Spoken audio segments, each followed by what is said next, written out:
Bharuch Jyotinagar hello સ્પાના સંચાલક કૃણાલ પટેલની હત્યા બાદ મૃતદેહ વચનાદ નજીક નિકાલ કરતા કાર્યવાહી શરૂ કરાઈ છે। ભરૂચ જિલ્લાના વાગરા તાલુકાના પોલીસ મથકની હદમાં આવેલા રહાડ ગામથી વચનાદ તરફ જવાના માર્ગ ઉપર એક અજાણ્યા ઈસમનો મૃતદેહ હાથ પગ બાંધેલ અને મોઢા ઉપર ગંભીર ઈજા કરેલ રસ્તાની સાઈડ ઉપર ઝાડી ઝાકડામાં પડેલ હોવાની જાણ પોલીસને થતા વાગરા પોલીસ મથકના પીઆઈ હસમુખ ગોહિલ પોતાની ટીમ સાથે ઘટના સ્થળે પહોંચી ઝાડી ઝાકડામાં રહેલા મૃતદેહને બહાર કાઢી તેની ઓળખ કરવાના પ્રયાસો કરવામાં આવતા મૃતક કૃણાલ ચંદુ પટેલ ઉંમર વર્ષ 39 રહે B15 જ્યોતિનગર 1નો હોવાનું તપાસમાં બહાર આવતા તેના પરિવારને જાણ કરતા મૃતકનો પરિવાર ઘટના સ્થળે પહોંચી ઓળખ કરી બતાવતા પોલીસે મૃતદેહને પોસ્ટમોર્ટમ અર્થે ખસેડી હત્યાનો ગુનો દાખલ કર્યો છે।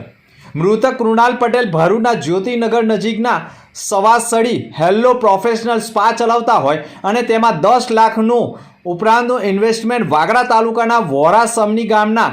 મુંતઝીર પટેલે રોકાણ માટે કૃણાલ પટેલને રૂપિયા આપ્યા હોય, પરંતુ તેણે મુંતઝીર પટેલને હિસાબ આપ્યો ન હોય અને બંને વચ્ચે ભાગીદારી બાબતે વિવાદ ચાલતો હોય અને 2 દિવસ પહેલાં જ કૃણાલ પટેલને તેના સ્પા નજીકથી ગાડીમાં બેસાડી લઈ જઈ હત્યા કરી નાખી હોય તેવા આક્ષેપો કરતા આખરે મૃતકના ભાઈ પ્રતિક ચંદુ પટેલે હત્યારા આરોપી મુંતઝીર પટેલ સામે હત્યાનો ગુનો દાખલ કરાવતા પોલીસે હત્યાનો ગુનો દાખલ કરી હત્યારાની ધરપકડના ચક્રો ગતિમાન કરવામાં આવ્યા છે। અત્રે ઉલ્લેખનીય બાબત એ છે કે જ્યોતિનગર સ્પા ચલાવતા કૃણાલ પટેલની હત્યા કરેલા મૃતદેહ મળી આવવાના પ્રકરણમાં સ્પામાં લગાવેલા સીસીટીવીના 2 મહિનાના ચકાસવામાં આવે તો સ્પામાં કોની અવરજવર છે અને કોણ કોણ રૂપિયાનું ઇન્વેસ્ટમેન્ટ કરતા હતા તેના રહસ્યો પણ બહાર આવી શકે તેવી શક્યતાઓ પણ વર્તાઈ રહી છે।